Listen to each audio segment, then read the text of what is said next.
No matter if points are gained or points are lost, there will be much to discuss. For analysis regarding tonight's Winnipeg Jets game, here are Dave Manouk, Ezra Ginsburg, and your host, Drew Mandel. The Illegal Curve post-game show starts now.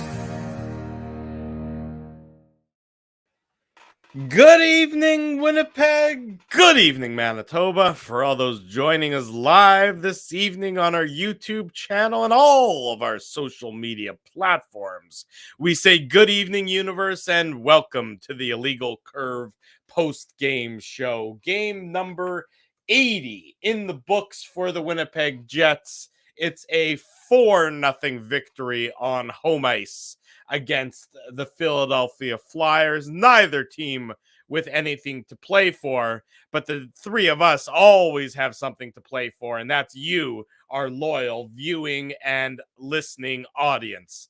Gentlemen, good to see you both. Dave Manouk in the top right, and a man who knows how to operate a shop vac like no other, Ezra Ginsburg in the bottom middle. I'm your host, Drew Mandel. Ezzy, good to see you. How are things in the soggy basement? They're actually not bad. We got most of the water out. I mean, there's a lot of people out there who have it a lot worse than us, especially, west of us and, south of us. But my basement just really stinks. So yesterday we actually just put down a bunch of baking soda. But yeah, Saturday and Sunday were not very fun. And they weren't very fun for a lot of people, but hopefully we don't get any more water in the basement this coming weekend because it's expected to rain. But yeah, at this point, we're just trying to get the stench out. So we have the windows open and everything like that. But thank you for asking, because it was not a very fun weekend at the Ginsburg home.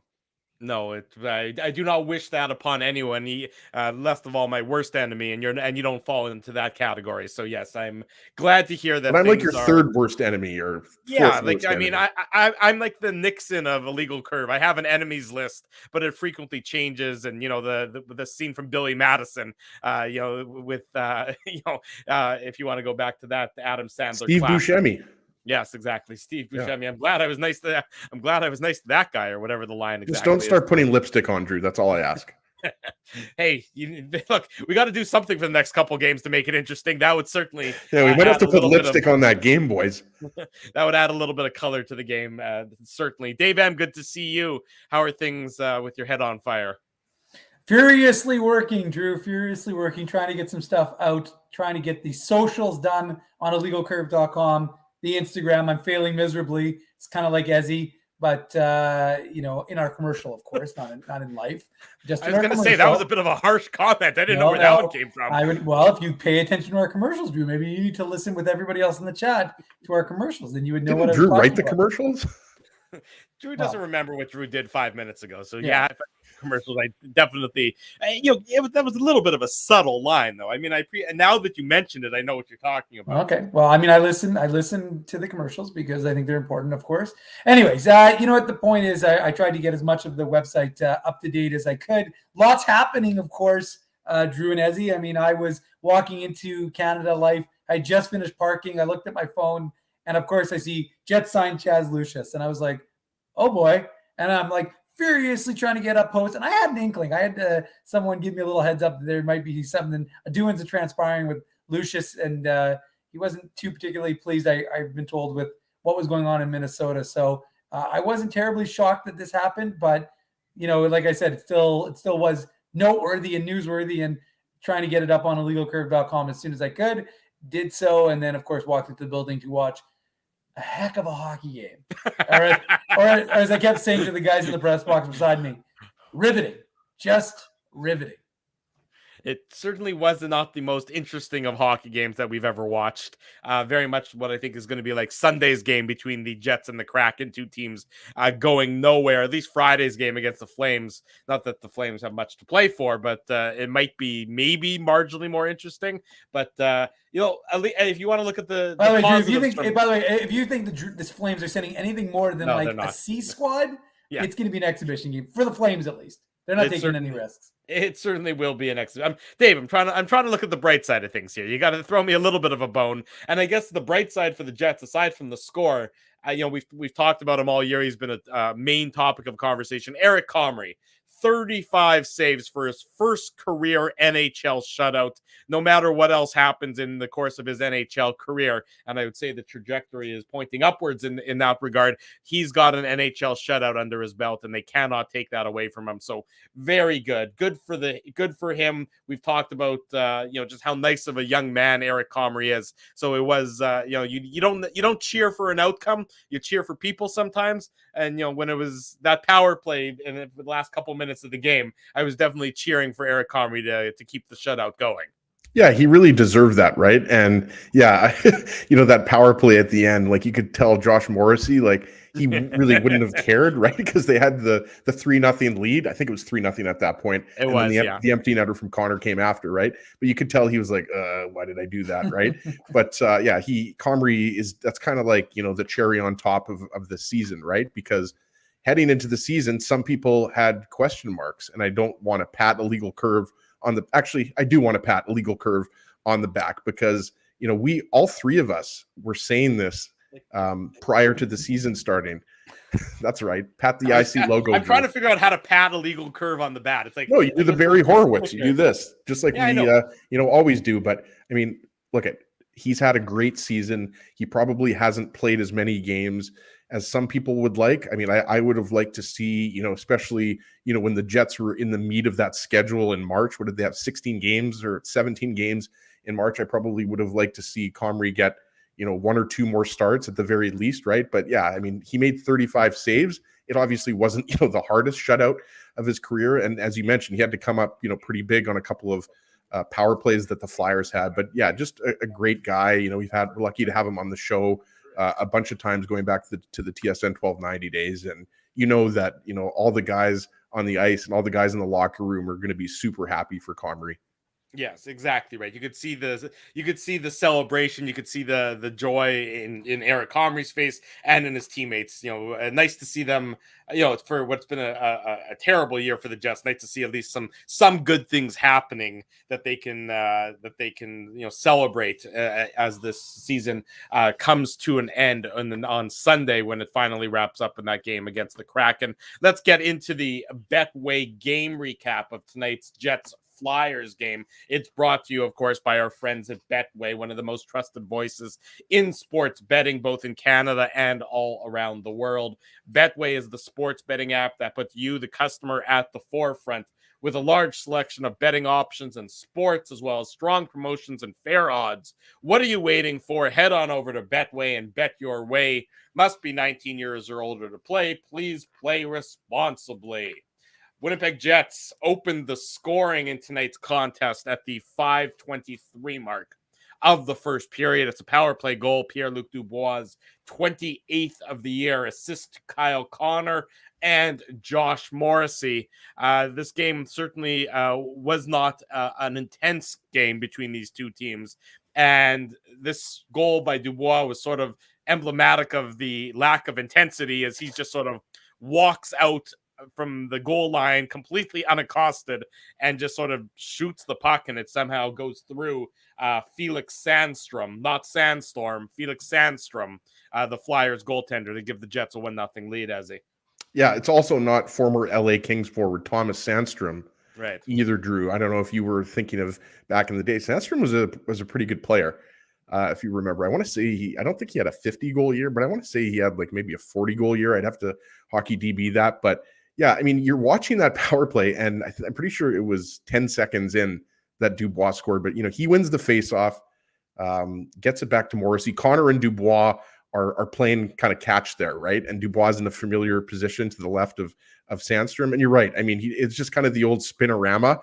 And it's like, okay, you're going to give me that much space. I'm just going to walk out and put it past Sandstrom. So yeah, it looked really easy. And you wonder like why the Jets haven't been able to do that more often, because that was, I believe, only their second power play goal in the last 7 games, something like that. Second in 8 games or second in 9 games. We know the Jets power play has struggled over the last couple of weeks, right? So yeah, just really nice individual move by Dubois, but way too much. The Flyers, I realize they're down a man there, but that was just too easy for Dubois to just walk right in front of the goaltender and put it in.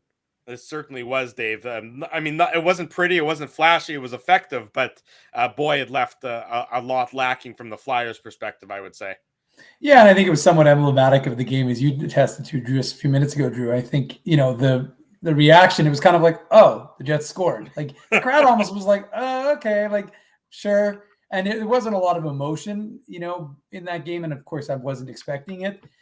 But, yeah, I mean, a nice give and go with Kyle Connor and Pierre-Luc Dubois. And I think, again, one of those things you've established is that those two play well together. So that's probably a good thing for this Jets club, which has lots of question marks, of course, heading into the 22-23 season. But Pierre-Luc Dubois sets his new career high for goals scored with his 29th of the year, 29th to 28th to 29. I think it was 29. So I believe it was 28. That was his 28th of the year. 28th, yeah. So he sets a new career high for himself. And, of course, Kyle Connor, I believe with that assist, he got to the 90-point mark at that point. Of course, I know he got 2 more points in the game. So he hit 90 for the first of many times he's going to do that in his career, I suspect. But it was the first time he's done that. And the only other second Jets player, obviously, other than Blake Wheeler, who's hit 91 twice. So Kyle Connor hits 90 for the first time. And it doesn't seem like anybody's really talking about that either, Dave. Like, everybody knows that, Connor's got a few more to go before 50, but you've been talking about that. So I give you props for that. But, more people need to be talking about that. It's the best individual season in Jets 2.0 history, right? Like, you expect the goals. You expect, Connor to be, at this point in his career, minimum 40. Maybe the new standard is going to be, minimum 45 to 50. But the guy's even Steven. And as you mentioned, he's up 91 points on the season. So it's incredible. 92 now. Pardon me, 92. Yeah, because the empty netter. But no, I mean, it's... And 46 goals, 46 assists. That's a pretty good consistency. Like you said, even Steven there, has he? Yeah, I mean, and that's just what he's been throughout his career. Like, he's just been that type of player, and it's one of those things we talk about, and we mentioned it throughout the course of our show, is how good his passing is. It's something he doesn't get a lot of credit for because his shot is so good. But I mean, you see it. He doesn't. It's not disproportionate, right? It's a fairly even number. I mean, obviously, I think he's got like 20 more goals than he has assists in his career. But overall, I mean, that's kind of the kind of player that Kyle Connor has been, and he really has been like that since college, right? He's been a great goal scorer, but he can also facilitate. So, I mean, his remarkable season has been just that remarkable. I thought it was appropriate, and I was talking to someone in the press box before the game began, and I said, he's still on a quest for 50, and they looked at me like, it's only 3 games left. How likely is it? I go, he gets a hat trick against Philadelphia tonight, which isn't impossible given the team they're bringing to the table, and it's not out of the question, right? And he's at 46. He's got a tougher game, but again, if Calgary brings a beast or a C squad, he could feast on that, and he could feast on Seattle. It's not out of the realm of possibility. So I'm still in the camp of Kyle Connor hitting 50 goals this season, and it's a shame. I think he's going to do it too. I'm with you. And I just want to say quickly, that's the kiss of death. Oh yeah, the Manute guarantee was okay. No, I don't. I don't think he's going to do it. I don't think Connor's going to hit 50 goals. Good job, Ezzy. He's going to hit 48. There you go. But what I was going to say is that it really is a shame, though, that he lost out on those 3 games for protocol because, I think if he plays those 3, he'd be at 50 already, Dave. He'd be at 50. And so it is a shame for him. But yeah, I mean, Kyle Connor's season has been remarkable. And I just think it's one of those things that, like, I mean, we can't pretend like he's, an under-recognized player in the NHL. I know people talk about that here in the province of Manitoba. And for people who don't live here but focus on the Jets, they're very aware of what this kid is bringing to the table each and every game. Yeah, exactly right. And a great performance by Kyle Connor this season, unfortunately, goes for naught given the Jets, the rest of the Jets and their struggles. The Jets do make it 2-0 at the 7:33 mark of the second period. So the first 20 minutes ended with the Jets up 1-0. They make it 2-0 with the 5-on-3 power play. Nikolai Ehlers, his 28th of the year, assist to Kyle Connor and Blake Wheeler. 5-on-3. Flyers team with nothing to play for. The Jets should take advantage of that, and they do. It took a while. It was a long 5-on-3, and it took it to the last few 20 or 25 seconds of it. But Nikolai Ehlers just really shot this through Sandstrom. It wasn't like he picked the corner. He just sort of a hard wrist shot that somehow the goaltender just sort of missed out on. Yeah, and what I thought was really interesting on this goal was And I agree with you. I mean, that wasn't the best shot, even though we know Ehlers has a lethal shot, quick release, everything like that. But right before that, Ehlers tried to find Wheeler, and then Wheeler didn't get all of it, goes into the corner, and Wheeler went to go get it, but then Connor was the one who actually comes out with the puck. And so I just thought Connor was amazing on that power play, just moving. And you kind of watch that power play and you're thinking, like, again, going back to, what we said about the first Jets goal, like, why hasn't the power play been more successful? And it's easy for us to, sit here and after the Jets score a couple power play goals, it's easy to say, well, why can't you just do that every game? I mean, the Flyers, penalty kill will definitely make any team's power play look good, right? But I just thought Connor, this was kind of like Connor, Ehlers, Dubois, Wheeler, Morrissey. I mean, the top power play unit, they were kind of at their best tonight. It's unfortunate that they weren't able to do that on the road trip against, teams like, Tampa Bay, Florida, Carolina, and the Rangers. But yeah, I mean, that was just, good work by Connor on that one. And Ehlers just, taking what he was given again. Just a nice release right at the top of the kind of middle of the circle there. But yeah, Sandstrom, a shot like that you should probably have, but we know that Ehlers has got a really deceiving shot. So the power play, I mean, gets full marks tonight for sure. Yeah, certainly. You get 2 power play goals. One of them, the first one 5-on-4, the second one 5-on-3. Then they certainly they've earned their keep in tonight's game, Dave. Yeah, and just one thing about Nikolai Ehlers, I really liked his comments today. I think if you didn't get a chance to listen to his media availability, you really should, because I think, like, we talk about... Where can people hear those comments, Dave? There's a site called illegalcurve.com. Oh, I'm familiar with it. Pre-game report. Jets I'm Flyers. familiar. Okay. So go to that, go to illegalcurve.com, watch the media availability with Nikolai Ehlers. Just, one thing we talk about with Ehlers and Kyle Connor and the kind of the next wave of leaders on this team, and sometimes leader is an overused term. Like, these guys are all adults, they should all be able to lead. But the point is that I thought his comments were very telling. I thought Nate Schmidt and Brendan Dillon's comments were very telling, but of course Nikolai Ehlers has been here longer than those guys, and I just thought it was very insightful, and just talked about how they want to end the homestand, playing well for the fan. Because he was asked, he goes, I think it was Paulie Edmonds asked him, how important is it to get to 30 goals? And he said, yeah, of course. He goes, would I like to get to 30? Yeah. Would I like to get to 40? Yeah. But then he went on to speak about how important it is to play the right way, and how the Jets have to do a lot of work in terms of changing their mentality in advance of games.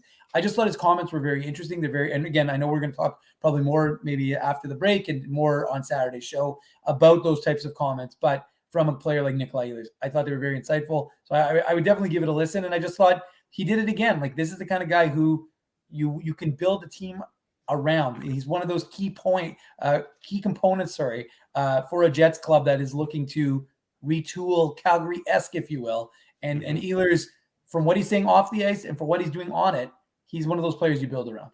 Well, that's certainly, you mentioned Calgary, and that's certainly got to be the model for the Winnipeg Jets. They figure, hire the right coach, make some very minor tweaks, and maybe they can have a bounce back year next year, like you're seeing from the Calgary Flames, who were very much in the same position the Jets are in this year. Disappointing year last year for the Flames. They go out, they hire Daryl Sutter, and, well, Bob's your uncle. Look what's happened to the Flames organization, and look what's happened to the Flames since then. They certainly are the best team in the Pacific Division all season long, and they're certainly not going to be an easy out come playoff time. And Drew, Brad Treliving, just quickly, I'm sure we'll talk about this, once the first round of the playoffs gets started, because I'm not sure if Calgary's locked in to play Nashville, but I'm pretty sure it's going to be. They're not locked into playing. It's either Dallas or Nashville. They are still going back and forth. Yeah, I guess Dallas could finish higher than Nashville in that first wild card, right? But regardless, I think most people are going to be picking the Flames, even though we know every year there's an upset. But especially if Nashville's without UC Saros. Yeah, exactly. I mean, Saros is having a Vezina. Might be the Connor Ingram show, has he? Yeah, exactly. You know him very well from the American Hockey League, right? And the Canadian World Junior team. But what I think is going to be really fascinating, guys, I don't know if this is being talked about a ton, but like, you've got Matthew Tkachuk, who's a pending RFA, and you've got Johnny Gaudreau, who's a pending UFA, right? Like, like a year ago, it almost seemed like a foregone conclusion that, I know we're getting away from the Jets game here, but I just think it's going to be really interesting to see, because we know, Tkachuk put up 40 goals, 100 points, right? Like, you got to think he's going to be in the $9 million to $10 million range. And, Johnny Gaudreau is also having a crazy year, a Hart Trophy like season. And he's probably going to be around $9 to $10 million a year. So I don't know if they're going to be able to keep both of those guys. Well, certainly something to discuss, and we'll talk more about the playoffs and other teams on Saturday's show. That'll be a bit of a playoff preview show because the only game the season ends on Friday for everyone except for the Jets and the Kraken. And oh boy, do you know how excited the Kraken must be to have to fly to Winnipeg after playing on Friday for that epic Sunday afternoon tilt. At least it's supposed to be like plus 11. That'll be okay. I think it's supposed to be raining sideways, though. Maybe who knows what's going to happen? What plague is next to fall on us? I think an actual Kraken is actually just going to come out of the Red River. that might be. Do you see how much sewage they have to pump into that Red River? There might be a Kraken that's living in there now. Something like 50. I don't know. Did they say 50 million gallons of raw sewage because of the storm? Something disgusting. It's in the free press. Some of that was coming from my house. So Drew, what you're saying is the fish I caught and ate out of the Red River was probably not the best idea. Well, it was Blinky from the Simpsons episode. If you want to go back that far, it had 3 eyes just for extra flavor. Blake Wheeler made it 3-0 for the Jets. This one even strength out at the 15-15 mark of the second period. You talk about Nikolai Ehlers. Well, this is a Nikolai Ehlers beautiful pass by him and a good net drive by Blake Wheeler to make it 3-0. And probably at that point in time, you sort of knew this game was over because I don't think anybody thought Philly was going to be staging a 4-goal comeback in the third period. That was one of the easiest goals Blake Wheeler is going to score. And not only, Nate Thompson and Keith Yandel at the Jets blue line, they turn over the puck. And I'm not sure what Keith Yandel was doing there, but he basically just lets Blake Wheeler go. It's like it's kind of like a play that we've seen a lot of times, and we've criticized the Jets, right? Like Mark Scheifele, not being hard on the back check, right? But in this particular case, yeah, like Thompson and Yandel, just miscommunication or just a bad play. And you're right, Drew. Nikolai Ehlers with that speed, starts it off in the neutral zone, and then cuts to the left, goes outside. And yeah, we've seen that so many times. And again, Ehlers another guy that we, know, and Jets fans know how good of a playmaker he is, but just a perfect pass. It's the definition of tape to tape, perfect pass to Blake Wheeler, who, finishes it off. But Ehlers was just fantastic tonight. And that's not a surprise because he really has a bad game. But yeah, that was just, that was painful to watch because the Flyers, it's like, they just gave up. They're like, okay, whatever, just score again, go up 3-0. We don't care. Ezzy, the question I have for you is, how were you able to get to the post-game show quick enough after you were grimy wearing the fake Gritty costume during the game? How were you able to make that change? Is his name Grimy? Did he actually have like a fake name? Well, that's what Harner Ryan and Sam called him on the broadcast. Yeah, that was funny. At one point, they showed Mickey Moose and looked like Mickey Moose was starting something with him. I'll take Mickey Moose any day of the week, by the way, even though I like Gritty, but I don't think Gritty stands a chance. I'm reliably informed there were numerous Gritties in the crowd because weren't you at the game? Yes, but I could only see big Gritty, and it was a mini Gritty. I don't know if you guys saw that on the broadcast, but there was a gentleman or woman wearing a Gritty costume with a young child sitting beside them, and so that was right across from where we sit in the press box in the lower bowl. I could see. Can you even see the game, Dave? Like if you're wearing that costume. The kid kept taking the hat, the helmet, the mask off. He kept making all the stops. Yeah, they kept making all the stops. So, but then I was told by someone who was in the crowd that there were numerous Gritties. So I didn't really pay attention. Our boy Jeff is saying 3. Jeff is saying there were 3 of them. Yeah, so there were numerous Gritties. Well done. Are those homemade, do you think? Like, can you buy those, or are those homemade? Because if they are homemade, good on those people for making those. I'm That's pretty awesome. sure you can buy anything. One of the Gritties looked like they were a little bit like a Gritty on crack, so I was a little bit concerned about that one. But and also, Dave, I don't know what Drew's about to tell us that he's bought on the black market, but I think we should just stick to the Jets. Yeah, like seriously, Drew. What are you buying on the dark web these days, Drew? I don't even know how to find the dark web. I keep looking for it. You keep actually, dark web. You just Google it. You just Google dark web, and then actually, when you Google it, for whatever reason, it brings you to illegalcurve.com. we broke through from the dark side of the web to the regular web. Right. The Jets 4-0 was the final. Kyle Connor into the empty net.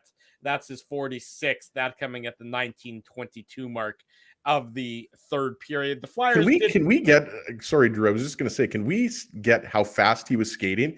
Because I'm pretty sure Kyle Connor skated faster than I've ever seen anybody skate on an empty net goal. And obviously he's going for 50 goals, right? So he needed that one. But if you just go back and watch that, I was joking here with Dave, watching the game at Dave's house, and Connor was just, he had so much time, but he was motoring there to make sure that he got the empty netter. But I mean, everybody, every Jets fan or any fan of hockey, because regardless if you're a Jets fan, you want any player to hit 50 goals, especially when they missed 3 games and they would have hit it otherwise, right? But I just thought that was funny that Connor was motoring so hard when nobody was around him around that empty net. Look, it's certainly a nice milestone. It would be the first time in Jets 2.0 for anybody to get to 50 goals. So I think, everybody, look, this has been such a downer of a year and such a disappointing year for the Winnipeg Jets organization, and certainly even more importantly for their fan base. So if they can celebrate something by getting Kyle Connor by having Connor get to 50 goals, and for someone like Comrie to get a shutout, well, you take the victories where you can get them ultimately in a very disappointing year. I think we need to arrange for Keith Tkachuk to be at Canada Life Center for that 50th goal. He needs to be there so he can kind of, just pass the torch, so to speak. I'll let you work on that there, Mr. Ginsburg. That sounds like a project you're willing to take on yourself. Very honorable. I'm willing to take on any project. I have nothing to do. You have a basement project you have to work on now. We already discussed that earlier. There's that baking soda is going to have to get swept up off the floor at some point in time after it does its job. That's not going to happen. Ripping carpet out is bad enough for anybody who's ripped carpet out of, we've got an old house, but there's nothing worse than when you rip carpet out and then you don't know that there's nails underneath the floor. I stepped on a few nails. So Ezzy's got tetanus, everybody, so that you can look forward to him frothing at the mouth a little bit later. Good thing he's in my house or anything. Yeah, no, there you go, Dave. I mean, it's hard. I'm immunized with tetanus. I'm good. I got my shots. Well, I'm good. Let's make sure I've got my immunization card. Let's make sure those vaccinations are up to date. Let's just double check on that before we move forward. Anyways, that was 1986. I think I'm good. That was the Betway game recap brought to you by our friends at Betway. It's simple, fun, and safe to bet with Betway. So head on over to Betway and bet your way. Must be 19 years or older to play. Please play responsibly. When we come back, we talk about the Chaz Lucius signing. We talk about some of the comments from earlier today from Nikolai Ehlers that Dave mentioned. Much more Jets talk to come. Don't go anywhere. What night is it? It's a Wednesday night. It's the Illegal Curve post-game show. Drew Mandel, Dave Minuk, Ezra Ginsberger with you. We'll be right back after these commercial messages. Jerry Seinfeld, Chris Rock, Jon Stewart, Dennis Miller, Brad Garrett, the biggest acts and all the up-and-comers. They've all made their mark at Rumors Comedy Club, North America's longest-running independent comedy club. Rumors has kept Winnipeg laughing for over 25 years. When was the last time you laughed out loud? Make it a great night out with friends or book your office or birthday party, even a fundraising event at Rumors. Get all the details and dates on upcoming shows at rumorscomedyclub.com. He winds up. Oh, looks like Ezzy took that one right in the choppers. A blistering fast puck hurts like HE double hockey sticks. That's why I let the pros at Linden Market Dental Center turn my yow into wow. Get your brilliant smile back with state-of-the-art restorative and cosmetic dentistry from real pros. And remember, always wear a mouth guard. Now that's solid on ice advice. Learn more at lindenmarketdentalcenter.com. Creating smiles for life. Whoa, Ezzy, everything okay? You look stressed. Of course I'm stressed. We're moving, the house is upside down, the kids failed miserably at packing the fine china, and my life is in chaos. Chaos! Yes, that does sound like a problem. What am I going to do? Ezzy, relax. Rolly's Transfer Moving and Storage is the answer. With 60 years of experience in moving Manitobans and a track record of exemplary customer service, one call to Rolly's and your stress is gone. No job is too big or too small. Just visit Rollies.com and they will take it from there. Thanks, Dave, and thank you, Rollies Transfer Moving and Storage, online at Rollies.com. Hey boys, finding parking on game day shouldn't take longer than the Minute Minute. It shouldn't take longer than 1 minute? Yeah, less than a minute? I spend at least 20 driving around to find street parking, or if I'm in a rush to the game, I'll shovel out 20 at a parkade. You're both doing it wrong. There's this app called Grid Park. It lets you find and pre-book your parking spot on game days, and you can reserve your spot up to 1 month in advance. And guess how much you'll pay? Tell me, Dave. You know I love a deal. Ezzy, $5. Come on, $5? Yeah, and it's just 2 blocks from the arena. The Grid Park app? Yep, spelled GRYD Park. And you know what else? There's more? Our listeners get their first park free with the code FIRSTPARK. Wow, so they just download the Grid Park app and pre-book their next game day spot for free? Yeah, you got it, Ez. Promo code FIRSTPARK. Only on the Grid Park app. Hi, it's Drew from Illegal Curve here. Selling your home can be stressful, but it wasn't for me. Thanks to my friends at Zappia Group Realty, they made the process so easy. My home sold within 48 hours and with multiple offers. Zappia Group Realty took care of everything with their exquisite customer service and attention to detail. If you want to sell your home for more in less time, get started by talking to Frank and Mauro Zappia of Zappia Group Realty. Online at zappiagroup.com. For 3 generations and over 80 years, Tough Duck has been making apparel that works and plays as hard as the people who wear it. From jackets to work boots and everything in between, Tough Duck's clothing can handle the harshest environments, even the Illegal Curve hockey show. Work to live, live to play. Visit toughduck.com.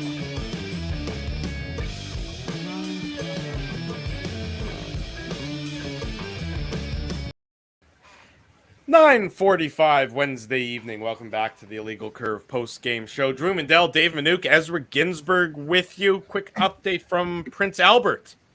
The Ice are losing. Hard to believe. I haven't said that very often. Prince Albert 2, Winnipeg Ice nothing. Prince Albert putting up a good fight after last night. The Ice will still win that game. they might. They won 10-1 last night. I know it was one-sided. It certainly is the case. It was one-sided last night. So the Ice looking to put an end to the first round Western Hockey League series very quickly. Other out-of-town scores that I'm reliably, it sounds like Dallas and Arizona. Dallas had a commanding 3-0 lead. Sounds like Arizona fighting back 3-2 now in the Lone Star State. Dallas only needs 1 point, Drew, to clinch. Dallas needs 1 point. Vegas and Chicago are tied 3-3 with 6.5 minutes to go there. Vegas needs to win. Dallas needs 1 point to eliminate Vegas. So there's your out-of-town scoreboard look for this Wednesday evening as it's coming down, right down to the wire for the final couple games. You know, somebody asked me, I got a text message from a buddy, said, which team's more disappointing, assuming Vegas misses the playoffs? The Jets or the Golden Knights? That was sort of an interesting question. It is a good question. I think it's not as clear-cut, Drew, as some people might think. Like, I think most people would go with Vegas just because of the Jack Eichel trade, right? Like, the Jets had a big trade as well, but it was last year, and it was different circumstances. Like, Vegas has mortgaged the future, like whether you want to talk about the Max Pacioretty trade, or the Eichel trade. I mean, they were all in for the Stanley Cup. They weren't all in for getting to the second round or even the third round. We're getting Jack Eichel because everybody knew where they were the weakest, up the middle, right? But I mean, the goaltending situation, I think you guys would agree, is what has really done them in, right? Like, wow. Robin Lehner, we were joking about it on the Saturday show. There were some mixed reports, Emily Kaplan of ESPN coming out and saying Leonard's season was over. And then Pete DeBoer, like the same day or the next day, basically saying like, no, we expect Leonard to, be healthy in a couple of days. And then obviously, Leonard's season is over. So the goaltending, and Brossoit, you're down to, Logan Thompson, who's, that's your third string goalie. And all due respect to him, like he's just never, played a lot of games in the NHL. So, I would say Vegas, just because of just the amount of superstar talent on the roster. I mean, the Jets are also a cap team as well, so you can't really say that that. I guess that then the joke comes in that well, Vegas was $10 million over the cap, and they somehow magically managed to get Mark Stone and Max Pacioretty back in there, and then they put all those guys on LTIR. But I'd have to go with Vegas, Drew, because even though the expectations were high for the Jets, they were higher for Vegas. I would agree with you, Ezzy. I would also say Vegas plays in an easier division, or at least at the beginning of the season, people thought that the Pacific was going to be the easier division, and it looks that way. Still is. Central's still a better division. Yeah, it looks like the Central is going to qualify 5 teams for the playoffs, and the Pacific's only going to qualify 3. And if you would have said that Vegas is not going to be one of those 3 teams, I think people would have said, would have been surprised by that development. And that's certainly not yet official, but depending on what happens in the last half of the third periods in Dallas and in Chicago, that very well may soon be an official end to the playoff chances for the Vegas Golden Knights. Ezzy, get me a Tough Talk hardest hitting comment while you're at it. Dave, you mentioned some of the comments earlier in the day that the players were making, while meeting with the media and the pregame skate and everything. And yeah, they're saying all the right things. So, I mean, in that sense, I guess, they get credit for saying all the right things and not trying to pull the wool over anyone's eyes. To me, though, I mean, it's a little bit of a day late, dollar short situation from my perspective, because I still remember it wasn't that many months ago where Blake Wheeler was addressing the team's struggles, and he came up with some cockamamie answer about how the Jets were a young team. Newsflash, they're not. And 2, how they had COVID situations. Newsflash, everybody in the league did. And 3, how there's never been a team that's faced as much adversity as they have, which just sort of made my head pop off the top. So, yeah, they get credit for saying the right things now, but I think it's a day late and a dollar short. So what's the question? Just my comment. You can pick up on that comment if you want. There's not a specific question there. It's just I'm not going to go gaga over their comments. Drew was asking if you're soft, Dave. Are you soft? You think I'm yellow? Is that what you're saying? You think I'm yellow, boy? No, I mean, look, you're right, Drew. I mean, I think that was one of the questions that someone asked. I don't recall who today in the media availability, but they said that. They said, well, why is this happening now? And look, it's better that these guys answer honestly. People, I said that this is a sophisticated hockey audience. They're not going to have the wool pulled over their eyes and not understand what's happening. So these, most folks know exactly what time it is, if you will. Usually it's time to watch the Illegal Curve hockey show or the Illegal Curve post-game show. And I just think it's just an interesting situation. It's not something we've ever really experienced with the Jets because I've never seen a long post-mortem like this. And that's just, it's making for an interesting Monday. Yeah, and a post-mortem when there's not even a mortem. Yeah, exactly. Yeah. I mean, the body is still, I wrote that today in the papers. I said it's weird because the body's still technically alive, even though they know they can't make the playoffs. I think we're in rigor mortis is where we're at right now. Maybe. But the point is that Sorry, was that too dark? We were talking about the dark web. I don't know.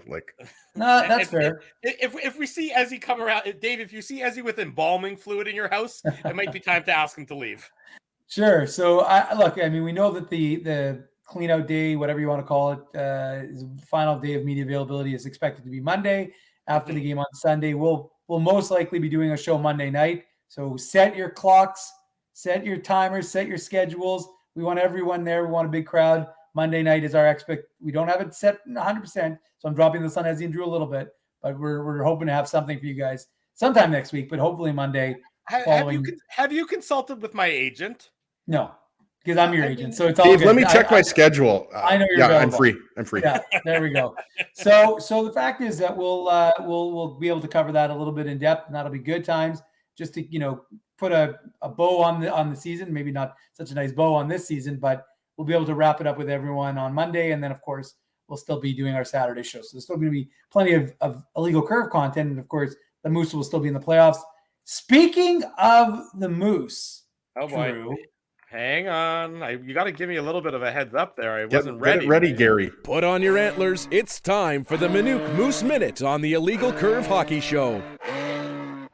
I mean, when the all-time winner for wins for the Manitoba Moose gets his first NHL shutout, 10 AHL shutouts for Eric Comrie. And I was jokingly, I tweeted that, the Moose staff will be very happy about that.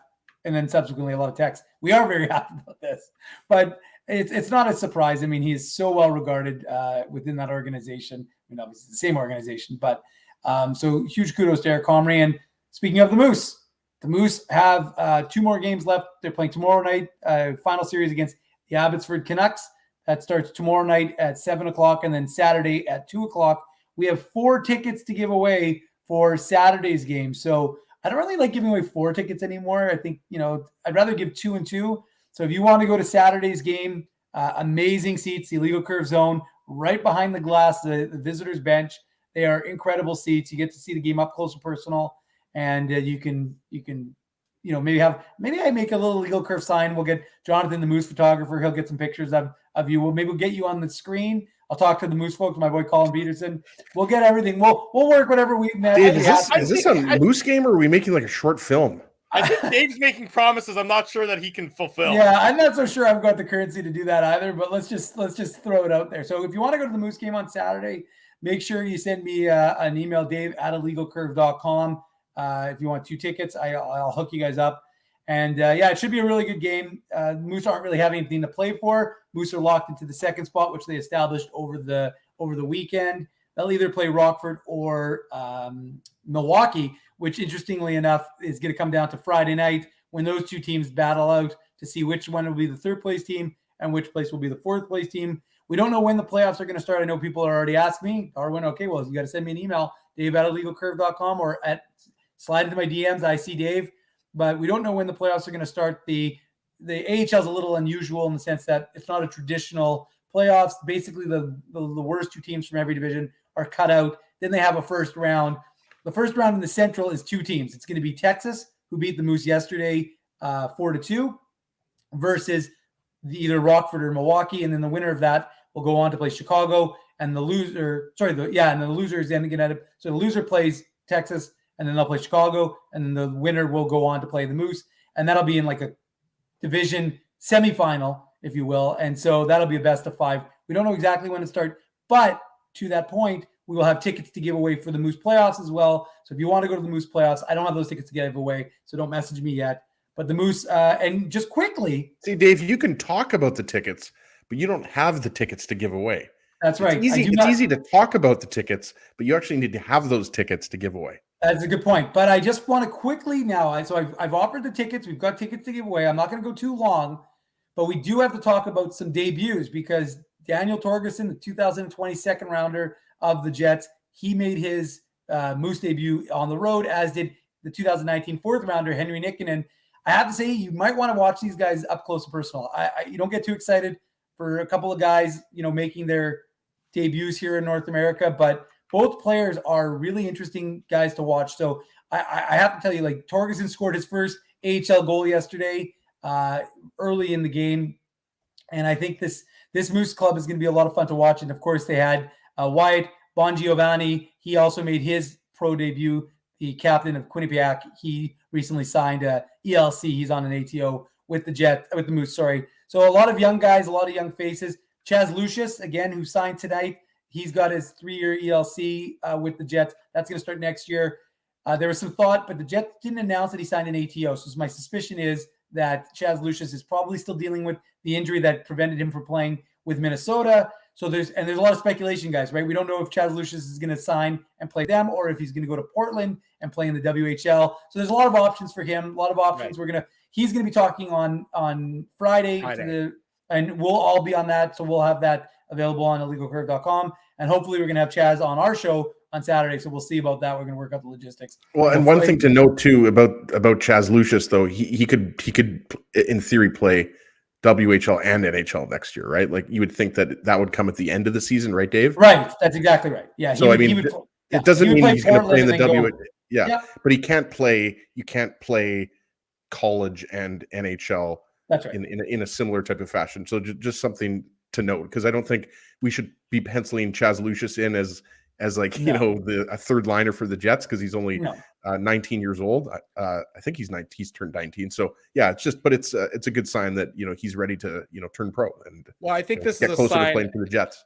to what you were saying, the rumblings that things may not have been all hunky dory within the Minnesota Golden Gophers program. I think that's why this signing is more about that than it is necessarily about him being ready to step into the NHL level. Yeah. By having him sign, this is from our buddy Chris Peters, and we all know how locked in Chris Peters is.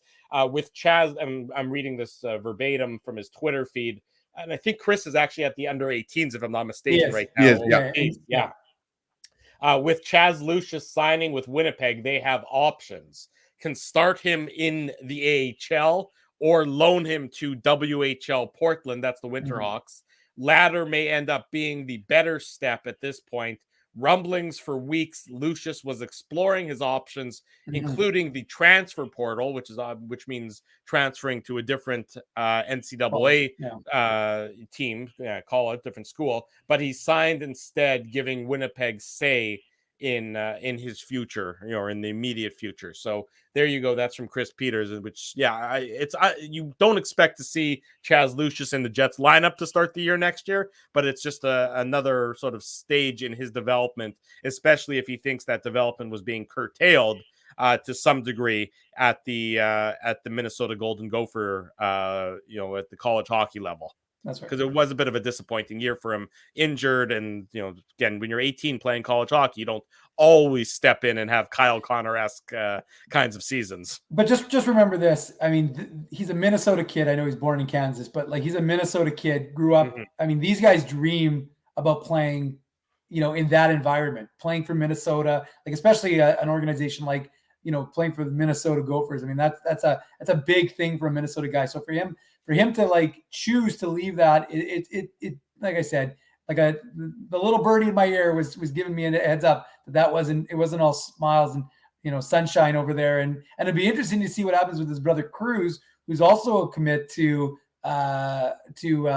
Minnesota, and we'll see if he sticks around and stays with that program, because hey, maybe Cruz Lucius, who he's at the tournament that Chris Peters is in. I think he had 3 assists in a USA win. So be very interesting to see what happens with Cruz, Chaz, and Cruz. Though, let me tell you, like I said, he was a good kid. We had a lot of fun talking to him when he got drafted by the Jets last, whenever it was, 10 years ago. It wasn't quite 10 years ago. It was my birthday, July 24th. There you go. Good exactly. point, Ezzy. Actually, no, I think day one was the 23rd. The second day was the 24th. There you go. Thank you for clarifying that. Update on the out-of-town scoreboard. The Coyotes have battled back. They were down 3-0. It's now 3-3 with 6.5 minutes to go in Dallas. Did Kessel score? Kessel did not score. Strawman, Goss Despair, and Barrett Hayden for the Coyotes. And then they're in overtime in Chicago. The Golden Knights need the victory. 3-3 right now between Vegas and Chicago. So if Vegas is able to win that game in overtime, and the Stars end up choking this one away to the Coyotes with under 6 minutes to play, callers will be getting a little bit tighter in the Lone Star State. So again, Drew, they only need 1 point. They just have to force it to overtime. They force it to overtime, but they blew a 3-0 lead, Ezzy. So I think the fact that the Stars are having to force the Coyotes to overtime to get 1 point to make the playoffs just shows you how, the Stars should have locked this up a long time ago. We talked about, last week, they had those 2 games in Calgary and Edmonton. They lost both of those games.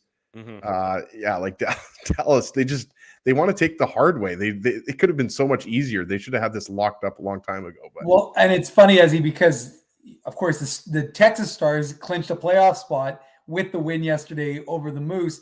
And obviously the headline on the site was Stars clinched playoff spot, on the strength of the power play. And it was amazing how many people were reading this. I mean, the story does usually all right, but there was a lot of interest in that story. And I was like, and then it hit me. I was like, well, I said Stars clinch playoff spot. And, of course, hey, it's not my fault you named your AHL organization the same as your NHL organization. But I mean, that is the reality. So I suspect it's the only team that has that, right? No, well, the Canucks, Abbotsford still, and Vancouver. So they used to be sure the Heat. Yeah, they were the Heat. Yeah. That's the they bring the heat. Now it's Drew who brings the heat.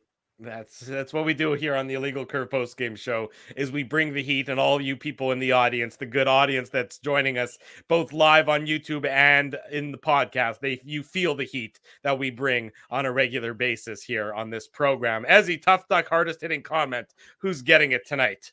Yeah, lots of good comments. We always appreciate all the comments. Thanks for joining us. We know that these last few games are a little bit tough with the Jets being eliminated from playoff contention. But we are going to give it to Flying Dukes. I sent you the comment there. There you go. You got it. I just like this nice and simple comment. Comms has been spectacular the last 3 games. And I'm a simple guy, Drew. So I was going to say simple. The simpler, the better for us here on this program. Simple is as simple does, as they say, right? So just finish off that comment. Awesome to see him rewarded. And we talked about that in the first 10 minutes of the show. And Dave and I were, talking about that as well. Like, aside from, Kyle Connor chasing 50 goals. I mean, there's not a lot of reasons to watch these last 3 Jets games. Except to participate on the show, Ezzy. Well, yeah. I mean, obviously, I'm joking, half joking, right? But Comrie is one of those guys that all year long, from the start of the season, he's given the Jets some excellent goaltending. And I think, we're not the only ones that, would have liked to have seen him play a little bit more. And look, when you're playing behind, a former Vezina Trophy winner, I mean, that Hellebuck is going to get the majority of the starts. But I think at the very least, Comrie has earned himself the backup job for next year. I mean, we'll wait and see what happens. But I think you guys would agree, and a lot of Jets fans out there would agree that, Comrie has earned that, and he has silenced a lot of doubters. So anyways, Flying Dukes, good name, by the way. Send me an email, ezra@illegalcurve.com, or you can slide into my DMs at ICSEG, and Tough Duck will ship a toque out to you. It's getting a little bit warmer.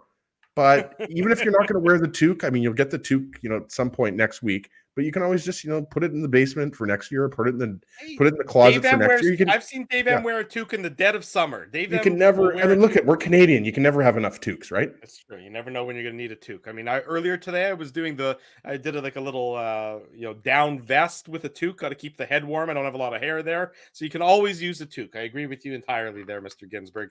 Congratulations to the winner of the Tough Duck hardest hitting comment, and congratulations, of course. Big thank you to all of our sponsors. They make the post-game show, they make the Saturday show, they make the website a possibility. Our friends at Rumors Restaurant and Comedy Club, just, how about this for Rumors? They had sold out shows last week for Jay Farrow, and they have sold out shows. Last night they had 2 shows.